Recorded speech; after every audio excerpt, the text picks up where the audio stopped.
Essa noite eu tive um sonho. E os sonhos eles servem também como crítica, eles servem como alerta, eles servem como equilíbrio. Claro que a gente vai conseguindo entender um pouco mais os sonhos à medida que a gente vai dando ouvidos a eles. Às vezes a gente diz que é apenas um sonho, que é apenas um monte de imagens sem sentido. E de fato, na maioria das vezes, são imagens bagunçadas demais para poder a gente entender.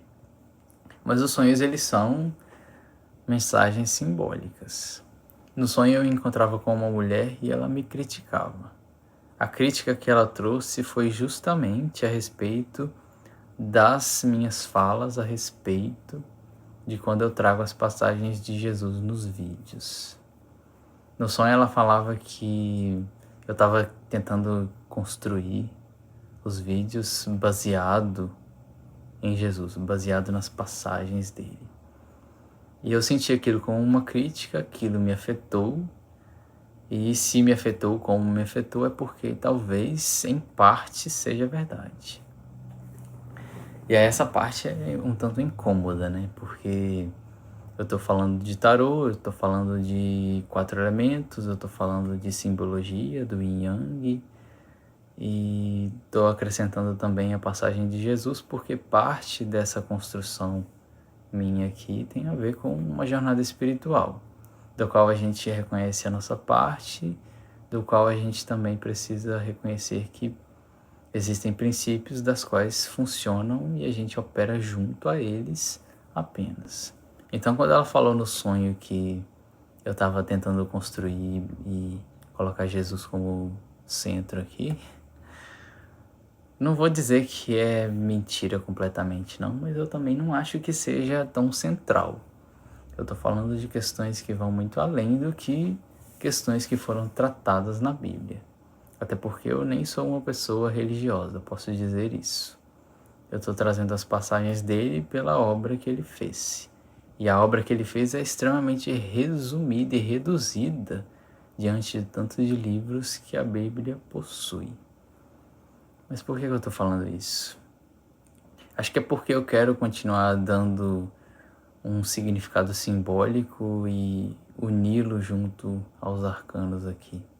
Mas eu não tenho a intenção de necessariamente falar sobre isso, porque eu quero apelar falando de Jesus e da obra dele, não é nessa direção.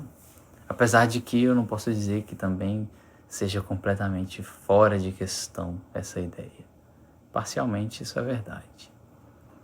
Mas, vamos lá. Então, diante da imperatriz, diante do 3, toda fala de Jesus que ele trazia a respeito da semeadura, por exemplo, ele está falando do 3 aqui como imperatriz. Teve uma passagem que ele disse assim: o reino de Deus é semelhante a um homem que lança semente sobre a terra. Noite e dia, estando ele dormindo ou acordado, a semente germina e cresce, embora ele não saiba como. A terra por si própria produz o grão. Primeiro o talo, depois a espiga, e então o grão cheio na espiga. Logo que o grão fica maduro, o homem ele passa a foice porque chegou a colheita.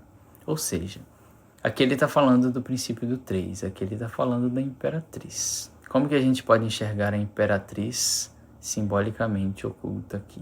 Primeiro ele fala que o reino de Deus é semelhante a um homem que lança semente sobre a terra. Ou seja, aqui ele diz que o reino de Deus ele acontece à medida que a gente planta sementes, à medida que a gente cria, à medida que a gente tem obras na nossa vida. Não necessariamente coisas grandiosas, a gente está falando aqui de sementes, de questões que podem gerar frutos ou não. A ideia também não é que a gente sempre espere uma garantia para poder lançar as sementes. A gente lança. Então, dessa forma, o reino de Deus, da qual a gente pode traduzir psicologicamente como self, ele é lançado na vida. Ele deixa de ser apenas um potencial inconsciente, unindo com o consciente, e passa a se tornar uma semente. Noite e dia, estando ele dormindo ou acordado, a semente germina e cresce, embora ele não saiba como. E aqui entra a parte da ciclicidade, da organicidade da vida. Você vai fazer alguma coisa, mas você não necessariamente vai ficar esperando aquilo acontecer para poder você sentir que deu certo. De forma simples, quando você planta uma árvore, você não vai ficar do lado dela contando o tempo que ela vai demorar para poder crescer. Então aqui ele deixa claro que a gente lança a semente, mas dormindo ou acordado a semente vai estar crescendo, sem depender de nós. Às vezes pode acontecer um tornado e arrancar a semente, pode ser. Às vezes a gente pode esquecer de irrigar a semente também. Mas a gente vai simplesmente entregar e se retirar. A gente faz a nossa parte e o resto depende da matéria. O resto depende da natureza para que gere frutos. A terra por si só produz o grão. Primeiro o talo, depois a espiga, então o grão cheio de espiga. Depois o homem vai lá, passa a foice porque chegou a hora da colheita. Ou seja, ele diz que a terra por si só produz o grão. Mais uma vez, a gente lança a semente. Esse é o primeiro passo. Essa é a imperatriz aqui, esse é o número 3. Mas a produção, a construção, a criação, o crescimento da semente dependem de fatores mais orgânicos.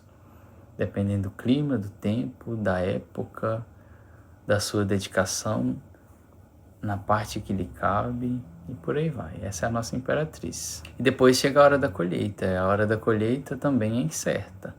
Você não sabe quantos frutos você vai colher, nem quando, nem como, mas a colheita existe para quem lança a semente. Depois tem outra passagem dele que ele diz: o reino dos céus é como um grão de mostarda que um homem plantou em seu campo. Embora seja menor entre todas as sementes, quando cresce, torna-se uma das maiores plantas e atinge a altura de uma árvore, de modo que as aves do céu vêm fazer os seus ninhos em seus ramos. Ou seja, o reino dos céus é como um grão de mostarda que um homem plantou em seu campo, pequeno. Aqui a gente está falando de coisas pequenas quando a gente fala da imperatriz, mas que tem potencial de vida e de crescimento incontáveis. A imperatriz ela evoca muito a ideia do elemento terra por si só, mas ela é o princípio divino de que tudo está vivo, de que tudo está em eterno ciclo. O elemento terra é a forma como esse eterno ciclo, essa vida, vem para a terra. Então, ele fala muito da questão do elemento terra nesse ponto quando a gente considera o reino dos céus. Ou seja, se você planta uma semente considerando que aquilo é verdadeiro, que está brotando de dentro de você, que não é uma ideia que você pegou de outra pessoa, que não é uma repetição do que outra pessoa está fazendo, você sente que aquilo é seu, nós podemos dizer que isso vem do self, é o que ele traduziu com o reino de Deus. E aí essa semente, por menor que seja, ela pode crescer, se tornar do tamanho de uma árvore e servir de ninho para as aves, ou seja, aquilo que era apenas uma semente pode servir depois de abrigo para outras formas de vida. Então você faz uma coisa pequena inicialmente e depois outras pessoas conseguem e podem consumir daquela árvore, daquele fruto, mesmo que você não esteja mais presente ali do lado daquela árvore. A ideia é que as sementes sejam plantadas aqui na Imperatriz. Ele fala bastante da questão da semeadura. Isso tudo tem muito a ver com a Imperatriz, isso tudo tem muito a ver com a gente colocar a mão na massa, na matéria. Ele nunca falou que a gente deveria deitar e esperar que o nosso destino estava pronto para nós, que tudo que é nosso viria nas nossas mãos. Ele fala muito do plantio, da semeadura. Ele teve outra passagem também que diz o seguinte, eu já vou lendo e ir explicando à medida que eu entendo. Ouçam. O semeador saiu a semear. O semeador somos nós. Enquanto lançava a semente, parte dela caiu à beira do caminho e as aves vieram e a comeram. Ou seja, à medida que a gente faz pela nossa vida, a gente perde também muitas coisas durante o caminho. Mas não quer dizer que o que a gente considera que foi perdido tenha sido em vão. Serviu de alimento para as aves aqui no caso. Serviu de alimento para outras funções das quais a gente nem sequer controla. Parte dessa semente, caiu em terreno pedregoso, onde não havia muita terra, e logo brotou, porque a terra não era profunda. Mas, quando saiu o sol, as plantas se queimaram e secaram, porque não tinha raiz. Ou seja, às vezes a gente quer plantar, a gente quer fazer alguma coisa num terreno que falta ser polido, que falta ser arado. E o que seria esse terreno, essa terra pedregosa, essa terra que falta ser arada? Nós mesmos. Às vezes a gente pode ter potencial, mas a gente tem lapidação na nossa vida, no nosso caminho. A gente já tem humildade suficiente para poder plantar sem que o nosso orgulho seja maior. Para que a gente tenha coragem de fazer alguma coisa sem esperar um formato perfeito para aquilo que a gente está fazendo. Se a gente tenta plantar em terreno pedregoso, em terreno sem arar, a gente não vai ter enraizamento. E se não tem enraizamento, o sol, ele queima e dissolve. O sol aqui pode ser visto como selfie. Ele vai ver que aquilo não tem como ter frutos ainda, porque não tem a capacidade inicial de ter raiz. Para poder a gente construir raiz, capacidade de aprofundamento das raízes, a gente tem que olhar para o nosso mundo interno. E a nossa primeira raiz é a nossa mãe, a nossa família. Então aí a gente já cai num caminho novamente psicológico que precisa de investigação pessoal, cada um de nós. Outra parte caiu entre espinhos que cresceram e sufocaram as plantas, de forma que ela não deu fruto. Ou seja, dependendo do campo que a gente se encontra, a gente não consegue frutificar com nada. Não que as outras pessoas sejam más, não que o nosso campo seja mau, maligno e não queira o nosso bem, mas você pode garantir apenas o seu plantio, a sua parte, o seu desenvolvimento. Se você vive cercado de pessoas que têm influência sobre você, sobre o seu terreno, e que não buscam o desenvolvimento delas com elas mesmas, é o mesmo que você tentar plantar num terreno espinhoso. Não vai vingar. Não é por maldade, é por necessidade de manter a sua terra arada, limpa e preparada. E o campo que você se encontra interfere muito. Mas nem sempre a gente consegue sair de onde a gente está. Porém, nada é impossível. Porque aqui ele fala que os espinhos cresceram e sufocaram as plantas, de forma que ela não deu fruto. Às vezes você tenta florescer na sua vida e dependendo de outras pessoas ou até mesmo de você mesmo, do seu orgulho, da sua mente, do seu excesso de crítica, isso tudo se torna espinho e mata tudo que você está tentando criar para a sua vida. É como você tentar florescer e sempre que você começa a florescer, vem alguém, vem alguma situação, vem um pensamento e pisa naquela planta e joga ela de volta para a terra.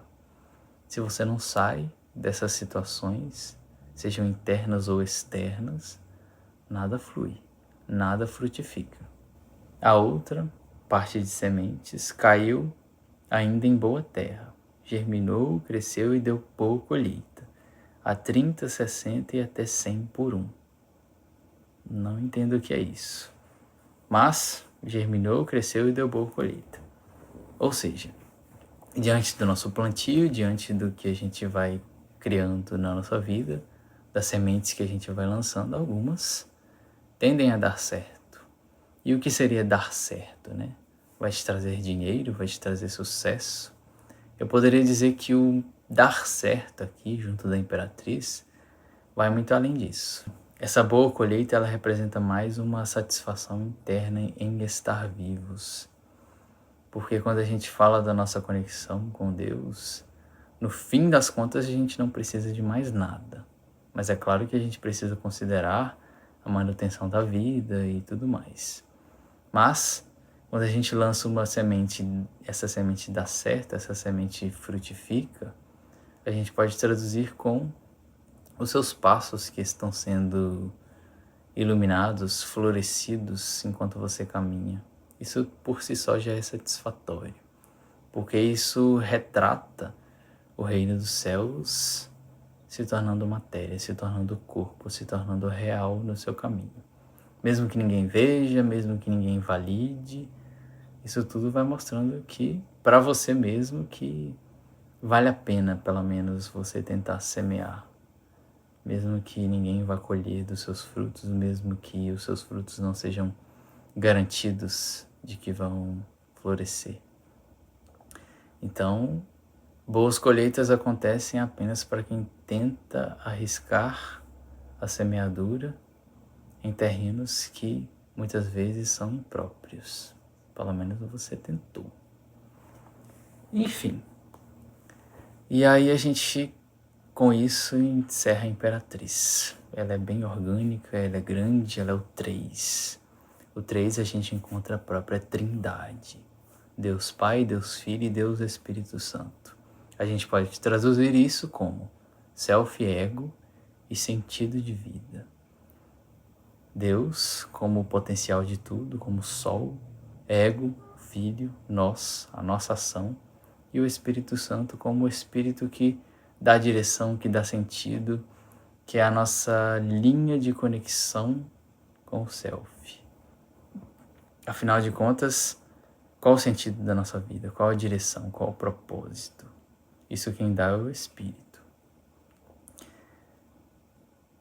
Então essa trindade, esse 3, esse número 3, ele representa o próprio potencial divino. Ele está sempre acontecendo, ele é sempre orgânico, ele é sempre vivo. Ele representa a vida por si só. Ele não é nada isolado. Ele é a união das polaridades do yin e yang, por exemplo. Mas depois a gente se aprofunda mais nisso. Vamos embora.